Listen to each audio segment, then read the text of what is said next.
Games Done Quick hosts the largest events in the speedrunning community, and with an ever-growing popularity, it's inevitable that over time they would have to start monitoring the language and content shown at the event. Arguably, since the ownership of the event was handed over to Cool Matty, it's certainly headed in a more corporate direction. Not a whole lot of people have ever been banned from the event, so chances are some in this video you will have heard of. However, while researching this, I did find a few that I hadn't heard of, so maybe you won't have either. So, if you're sitting comfortably, my name is jawibae. Let's take a look at 5 times that Games Done Quick have banned someone from their event.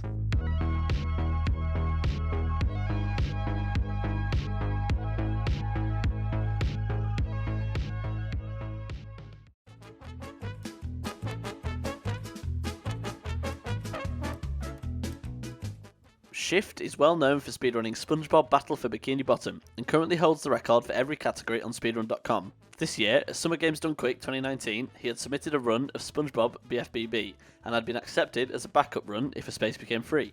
He and his fans, myself included, were excited to find out that a free place had opened up, and he had been contacted by the event to ask if he wanted to do his run.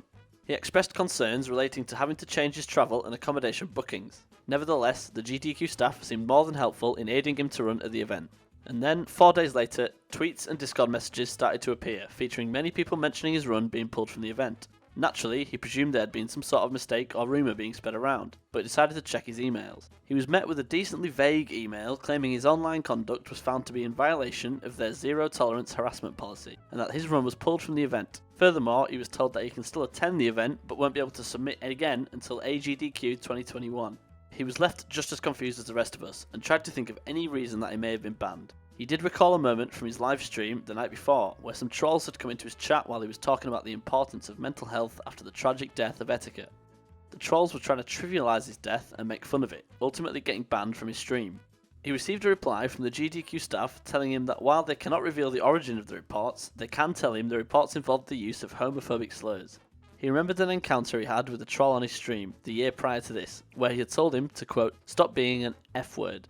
The user had mass reported him and got his Twitch banned for 30 days. It turned out that this user was part of a group of people who were actively out to get Shift, and even started a Twitter account that shared out of context clips of him with the aim to shoot him down and ruin his career. These turned out to be the same people that had built up a portfolio of out of context Shift clips and rewritten a narrative that showed him as a bad guy.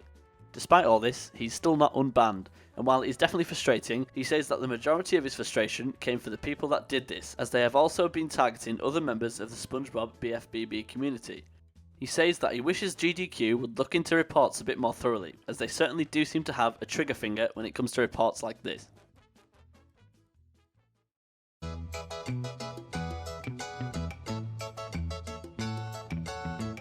Summer Games Done Quick 2015 saw a run of Crash Bandicoot 2 by GamePro 011. This run is probably one of the hardest GDQ runs to watch in 2 senses of the word. Firstly, the full run isn't even on YouTube, only highlights of the run, and secondly, even if you could watch the full run, I'm not sure you'd want to or make it that far with a straight face. He tries tirelessly to make jokes and humour the audience, however, his humour is very dark and edgy. For example, it took all of just 3 seconds into the run before he'd already made a joke about suicide.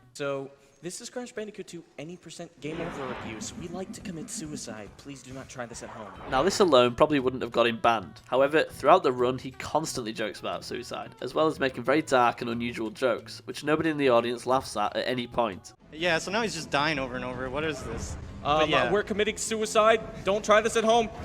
It makes you go slightly faster, and by the way is about 8 inputs per second. Don't try it at home. But I like to pleasure my controller. Faith it's higher.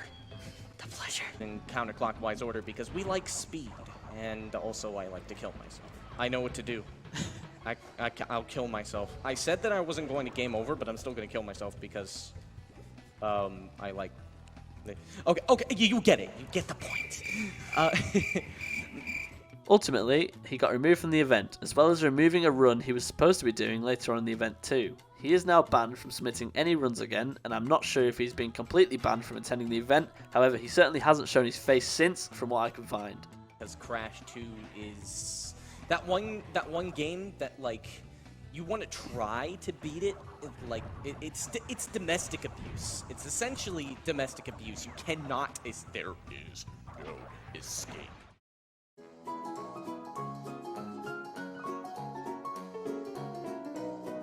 Worcester currently boasts a cool 100k subscribers on YouTube and has been speedrunning Pokemon games for many years now. However, being popular doesn't make you immune to controversies. In 2015, he sent out an email to his subscribers explaining why he hadn't been streaming for a while. He mentioned that he was finding it hard to get back into speedrunning, quote, especially considering I'm apparently banned from GDQs, something I still have to discuss with the staff when I get my headspace right because the reasoning is pretty ridiculous in my opinion. There was a lot of speculation about why he was banned. The main rumour was allegedly that he was stealing hotel room cards from the hotel that the event was being held at.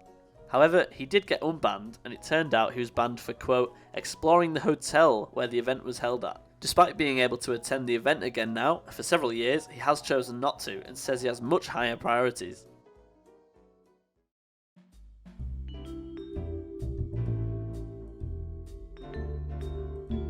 Bonesaw 577's run of Jack and Daxter at SGDQ 2016 is often regarded as one of the funniest runs of a Games Done Quick event. Him and the Couch had a great flow of banter, as well as talking about the run at the same time. And then John Voight, yeah. And that one guy who died first, I can't remember his name. They actually just listed the main cast of Anaconda. I died! No!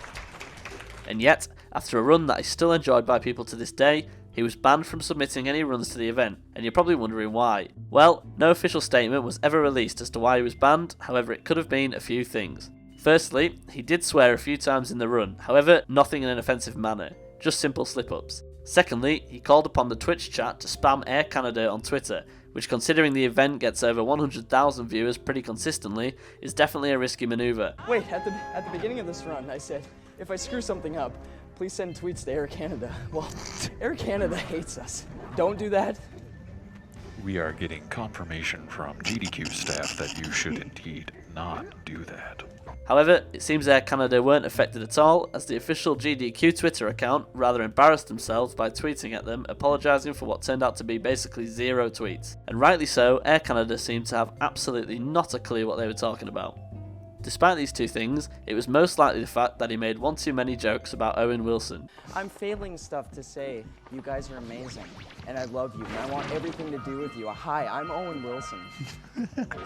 Owen Wilson hates this stream. Click below to find out why. Much like Owen Wilson lives with his car keys. Wow, these keys are great. Wow. We've been instructed to stop talking about Owen Wilson. So. None of these jokes are offensive by any degree, however he was warned to stop several times, yet still continued to make the jokes. And just like that, he was banned from submitting any runs until 2018. Many people called GDQ out, saying that this really was an unnecessary ban, and if the run was so bad that they had to ban Bonesaw from our screens, why is the video still up on their official YouTube channel? Despite the backlash, he was never unbanned. He is now eligible to submit again, however it seems that while his ban is over, they just won't accept his runs. He tweeted in 2018 that all his runs got rejected, and unfortunately to this day, we still haven't seen him make a return. I'm enjoying my last GDQ ever. How about you guys?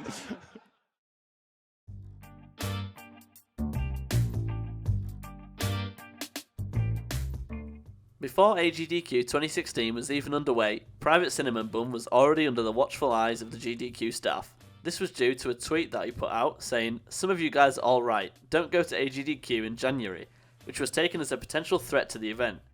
And while he was instructed prior to his run not to make any jokes that were offensive or he would be banned right on the spot, he managed to make it through without doing anything wrong. However, 1 year later, he found himself on the couch for a run of Ape Escape 2. During the run, another member of the couch took out a few hats to hand around for a laugh. Seems pretty harmless, right? Well, not entirely. As GDQ have clarified in their rather vague and questionable rules, any form of political demonstration shown on stream will get you banned, and one of the hats happened to be one of Donald Trump's MAGA hats. They were told pretty quickly to take off the hats, and they all complied and didn't think much of it. After the run, CinnamonBoom was stopped by the staff and told that he had to leave. When questioned why, they told him that he wore a MAGA hat and that demonstrating political ideas on stream is strictly in the rules, even telling him they have screenshots and proof of him wearing it. Seems fair, right? Well actually, when we go back to look, you see him wearing a siren hat, and at no point does the MAGA hat get even close to his head. He was then unbanned from the event once he proved that he wasn't wearing the hat. However, GDQ really have it out for this guy, and he was accused of pulling out a plug from the wall, which he completely denies doing and nobody has ever given proof of. Despite this, he's completely banned from the event. Now time for an honourable mention. Cyberdemon531 was also banned for actually wearing a MAGA hat. Thanks for watching this video. I'm still finding my feet with making these sorts of videos, and so feedback is always welcomed, as well as any other video ideas you may like to see.